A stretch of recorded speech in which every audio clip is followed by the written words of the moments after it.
Fala Disconnectors, tudo numa boa? Marcelo Scherer na área, espero que esteja tudo bem com vocês. Pois então, Disconnectors, hoje vamos falar de um tema muito polêmico, né? Por que não colecionar discos de vinil, né? E essa ideia me surgiu justamente no momento atual que a gente vive hoje, quanto à aquisição de discos de vinil, né? Principalmente a aquisição, né? A gente tem visto aí um aumento dos preços, né, do vinil, né, tem aumentado fortemente nos últimos anos. A gente também tem a questão de onde comprar esses discos, né, visto que as fábricas aqui no Brasil, em sua grande maioria, aí, acabam sempre prensando discos nacionais. Então, ao ter esse alcance, comprar discos internacionais está mais complicado por causa dos impostos. Mas eu separei mais algumas outras razões aqui, essas para mim são fundamentais, e eu tenho algumas outras aqui para a gente continuar este vídeo. Antes disso, quero te convidar a fazer parte da família Desconecta. Para isso, você precisa assinar o nosso Apoia-se, né? O financiamento coletivo aqui da Desconecta, o que colabora bastante com o canal, né? Esse canal aqui, o Desconecta, a gente também tem um canal Redação Desconecta, né? Se você não conhece, dá uma procurada aí, Redação Desconecta, onde a gente tem um podcast e fala de 2 a 3 notícias por dia do mundo da música. E também tem, obviamente, o site desconecta.com.br. Mas voltando ao financiamento coletivo, como recompensa aí as pessoas que colaboram conosco aqui, a gente todos os meses irá sortear 3 itens, né? Um CD, uma biografia e também um LP. O primeiro sorteio, que acontece dia 18 de setembro, vai ter o sorteio aí do The Hives com Venivid Vicious, disco aí que estourou a banda para o mundo. A gente vai ter essa biografia maravilhosa aí do Jimi Hendrix, escrita por Charles R. Cross, um dos grandes biógrafos, né? Inclusive ele é o biógrafo do do Kurt Cobain, mais pesado e o Céu, um baita livro, né? E também a gente vai sortear aqui, ó, esse clássico absoluto do AC/DC, Back in Black, clássico aí, que agora é o 3º disco mais vendido de todos os tempos lá nos Estados Unidos. Então, vocês, para concorrerem a este sorteio, vocês precisam aí estar dentro do nosso financiamento coletivo, apoia.se/desconecta. Dia 18 ocorre o primeiro sorteio aí que a gente está organizando e serão esses 3 itens. Pois então, Desconnectors, vamos ao nosso papo inicial aí, né, cara? Eu separei alguns pontos, eu acredito que tenha sido uns 8 pontos além dos citados aí, porque você não deve ter uma coleção de vinil. Pode ser que as pessoas que... Aliás, pode ser não, as pessoas que... vocês aí que assistem este canal aqui, muito possivelmente devem estar se perguntando, pô, o Marcelo enlouqueceu agora, né, cara? Mas não é bem isso, né? Eu acho que sempre a gente tem que trazer outras visões para essa discussão, inclusive aí para deixá-la mais rica, né? Inclusive, se você tem algum outro ponto que eu não falei aqui neste vídeo, ou que eu não falarei aqui nesse vídeo e quiser colaborar com essa discussão, deixa lá nos comentários. Vamos lá então. Primeiro ponto, cara, portabilidade. Olha só a diferença de um vinil, né, no caso, e de um CD. E aí você quer levar, ou então ainda, né, cara, vamos ser mais honestos ainda. Olha aqui, ó, celularzinho. Meu. Então a portabilidade da mídia física, principalmente do vinil, ela é prejudicada, né? Afinal, você também não tem toca-discos em todos os lugares que você vai, né? Claro, vai na casa de um amigo que já tem toca-disco, beleza, vai levar um disco ou 2. Mas ele, cara, tem que levar ele bem acondicionado, numa sacolinha bacana, né? Porque você pode aí, sei lá, rasgar uma capa, né? O mínimo que pode acontecer é amassar ou rasgar uma capa. Pode arranhar o disco, depende da maneira que você tá levando, pode empenar, né? Não sei qual é a quantidade de disco que tu tá levando e qual a maneira com que você leva ele. Então isso é um ponto super importante quando a gente pensa em colecionar discos de vinil, né? Pensar, né, que a portabilidade é sim um problema. Ponto número 2, cara, manutenção de toca-discos e dos discos. Vamos lá, se você tem um toca-discos bom, né, assim, não precisa ser um high-end, né? Pode ser um toca-disco de qualidade aí, até que Audi tem alguns, até já fiz um vídeo aqui sobre até os de entradas aí, junto com o Júlio Mauro, aí, nosso colaborador aqui da Disconnect, onde ele mostrou, né, que ele tem há mais de 3 anos aquele toca-disco de entrada da Tech Audio e, ok, é um baita toca-disco, né? Mas aí, cara, a questão da manutenção é o seguinte, cara, você tem que comprar agulhas de vez em quando, né? E se aquele toca-disco ali ele é com correia, né? Se a correia laceia, você vai ter que trocar a correia, né? Depende aonde você coloca aí o seu equipamento, tem que estar sempre dando uma limpada nele, né? Então, assim, existe uma manutenção que você precisa se dedicar a ela. Quanto aos discos, a mesma coisa, cara. O vinil, ele requer os cuidados necessários dele, né, cara? Uma higienização recorrente, tem que botar ele para lavar, secar, até para, né, tirar a estática, né, ter um som mais limpo na hora de tocar, mesmo que seja um disco novo, né, cara, né, zerado, que eu quero dizer, de tempos em tempos você vai ter que passar um turno aí, pelo menos, para fazer uma limpeza. Claro que isso vai depender do tamanho da sua coleção, né? No mínimo, um turno com certeza, né? E então, assim, para manter a qualidade do disco, você vai ter que fazer manutenção. Não tem jeito. Terceiro ponto, que eu acho que é o que mais pega nos dias de hoje, principalmente para quem mora nas grandes capitais do Brasil, é o espaço, né? Os apartamentos hoje estão cada vez menores, né? As construtoras estão entregando os apartamentos cada vez menores. A não ser que você seja realmente muito bem de vida aí, vai faltar espaço na sua coleção. Pode ter certeza. Mas tem só 5 discos. Tem só 5 discos hoje. Daqui a 4 anos vai ter pelo menos aí, cara, uns 200, 300 discos. E aí já começa a ficar meio complicado aí de tu achar espaço, né? Principalmente, como eu falei, né?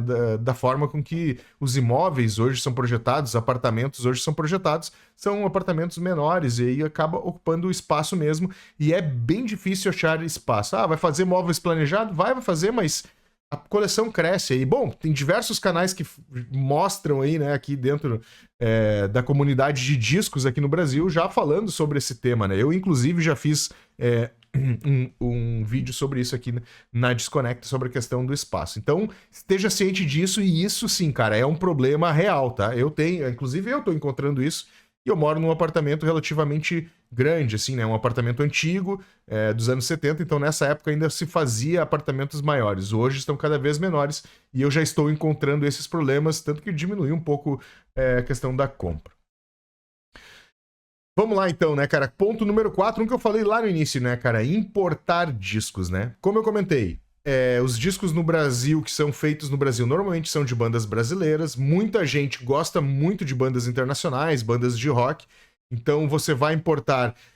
Infelizmente as lojas ainda não entraram aí nessa remessa conforme, né? Que a gente possa pagar um pouco a menos aí os impostos deles, né? Então, se ela não tá não tá cadastrada e não está utilizando, muito provavelmente vai pagar uns 60% de imposto aí tranquilamente nos seus discos, né? No caso da iMusic, né?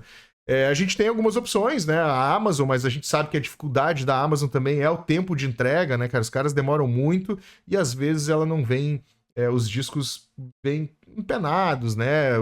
Mal acondicionados na hora de fazer o transporte. Então, cara, importar discos hoje está realmente bem chato e bem caro, né? Um custo bem alto, né? Inclusive, se você vai comprar de vendedores aqui no Brasil, também já pode botar esse overprice aí nessa conta, porque vai doer sim. Cara, como nós gostamos, né, de discos de rock e que muitas vezes, né, não só rock, né, mas outros estilos também, né, mas eles não são discos que têm grandes prensagens, né? Ou até mesmo nem receberam repress. A gente vai acabar gastando por uma prensagem antiga e pagando o olho da cara. As famosas moscas brancas, né? Que a gente costuma dizer aqui no mercado do colecionismo, né, cara? Então, isso é um problema seríssimo, né, cara? Quero pegar uma reprensagem Quero pegar um disco que não teve uma reprensagem tão recente. E às vezes, cara, até teve uma reprensagem recente aí, sei lá, de 2018, mas de lá pra cá ele não teve mais reprensagem, os preços já elevam. Isso que nós não estamos falando de disco dos anos 70, estamos falando de 2000 e pouco pra cá, né? 2018, 16 pra cá, já estão caríssimos, né? É só tu pegar bandas clássicas, Alice in Chains aí, né? Não tem aquele disco Alice in Chains, o auto-intitulado Alice in Chains ainda não tem em vinil, tá caro. Cara, exemplos são muitos aí que a gente vê no mercado. Então, esse é um outro inconveniente, a questão da mosca branca, do disco difícil, né? Pelo fato da gente não ter essa reprensagem. Não é um produto cultural de massa mais o disco de vinil, né? Foi lá nos anos 70, 80, pedacinho do 90, foi. Hoje não é, hoje é nicho. E quando a gente pensa em nicho, tem um investimento de reprensar, são poucas peças quando reprensam, às vezes não reprensam, a gente tem que cavocar e achar esses discos é bem complicado, e quando acha é bem salgadinho, né? Além do que, muitas vezes esses discos não estão em boa qualidade, seja pela capa, o encarte não tem mais, que eu não sei o que os caras... O incrível caso do sumiço dos encartes, né? Como some esse negócio, né, cara? Encarte é uma coisa que é complicada, né? Parece que não existia um devido cuidado, sei lá, mas some, cara, encarte some.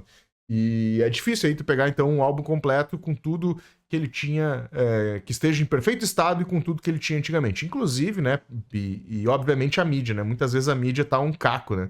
Tá na capa da gaita, como a gente fala aqui no Sul. E aí nós chegamos a um ponto que eu já venho discutindo aqui através dos outros pontos apontados. Aí o preço, né, cara? Cara, importar tá caro, encontrar disco tá caro. Até os discos nacionais, se tu pegar, não são dos mais baratos, né? Assim, colecionar é um hobby, colecionar discos de vinil é um hobby maravilhoso.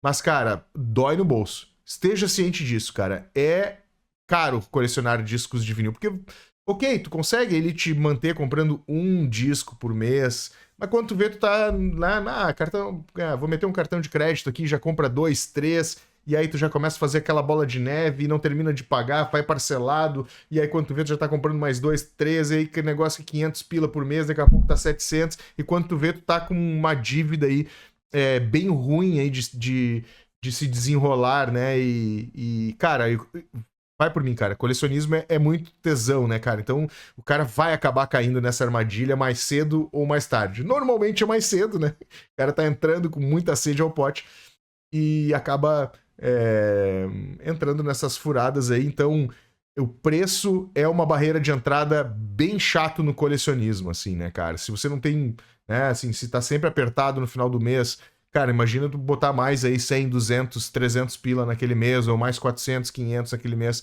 pra te ter esse disco, né? Então, preço sim é uma barreira de entrada e que realmente dói no bolso do colecionador por esses motivos falados acima, né? Importação, prensagens menores, discos mosca branca que a gente não encontra. Então, preço é uma coisa que dói realmente. Equipamento, cara. Chegamos aí, acho que é a nossa sétimo ponto aí. É a questão do equipamento, cara. De nada adianta você gastar 200, 300 reais num disco de vinil aí, 400, 500, seja o que for, se você tem aí um equipamento ruim, né? Você não vai aproveitar o máximo que o disco de vinil. Ok, vai ter a experiência tátil, né? Tem aquele momento de você parar para ouvir. Perfeito, vai ter. Isso não é isso que está sendo discutido aqui. Mas a qualidade, né, cara? O próprio...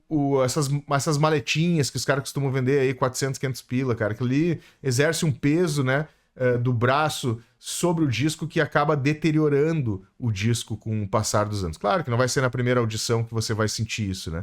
E até essas maletinhas vêm com os equipamentos que são feitos, né? A própria agulha não é uma agulha muito boa, né? Então, assim, tudo isso acaba interferindo aí na questão de não entrar numa coleção, não colecionar discos de vinil, né, cara? Porque o equipamento, por mais que você vá entrar num equipamento mais barato, cara, você já vai sair com um toca-disco de 1.000 e poucos reais, 1.200, 1.500, como esse da Tech Audio. A não ser que você compre, dê sorte, comprar um usado numa condição boa, até pode pagar um pouco mais, mas já começa no toca-disco por 1.000 pila, né? Então... 1.000 reais. Então aí depois tem entrada de fono, né? Tem a pré-amp de fono ou amplificador, aí tem as caixas, aí, puta, já quero melhorar um pouco, vou botar um equalizador, aí, porra, vou melhorar as minhas caixas não são legais, quero botar uma caixa melhor. Cara, quando tu vê essa brincadeira aí é 5, 6 pau, assim, rapidinho, assim, né? Então, o equipamento é outra barreira aí para você colecionar, né, cara? Quer tirar um som de qualidade de um vinil, vai ter que investir num equipamento decente. Isso é importante. E o último ponto aí que tá relacionado com todos os outros, e eu considero aí o mais importante deles, cara, é olhar para o seu bolso, né? O quanto o seu financeiro é capaz, né? Quanto você tem de capacidade financeira para fazer um investimento em disco de vinil, né? É caro, né? É um hobby caro, é maravilhoso, é um hobby sensacional. Com a questão da internet, né? Tu consegue te comunicar com outros colecionadores do Brasil inteiro, então não é só tu ter o disco, mas trocar ideias com os outros colecionadores pelo WhatsApp, por grupos no Facebook, por exemplo. Mas, cara, é um hobby caro, né? Então, quando você entrar no colecionismo de vinil, esteja ciente disso. Não é um hobby barato, então o seu financeiro é muito importante. E isso, com certeza, é a principal razão aí que eu listei aqui para não começar a colecionar disco de vinil, ou para não ter uma coleção de disco de vinil. É isso? Então eu acho que esses são pontos que ilustram bem por que não ter uma coleção de disco de vinil, né? A não ser que, se você ama a experiência tátil, como eu comentei anteriormente, e a nostalgia de ter um disco de vinil, né, cara? Sei lá, fui adolescente nos anos 80, ou ainda tenho uma grana também que eu posso colecionar. Bom, siga para um colecionismo de vinil. Caso contrário, né, se você procura aí conveniência, ter um custo mais baixo, né, problemas de espaço, cara, busque um outro tipo, uma outra mídia, né? O CD é uma boa opção, tem uma qualidade de áudio maravilhosa, né? A experiência é um pouco diferente do vinil, mas mesmo assim ainda é uma experiência tátil e pode ser um bom caminho para quem quer colecionar mídia física. Era isso então, Disconnectors. Esses aí são algumas razões para você não colecionar disco de vinil. A gente se vê no próximo vídeo.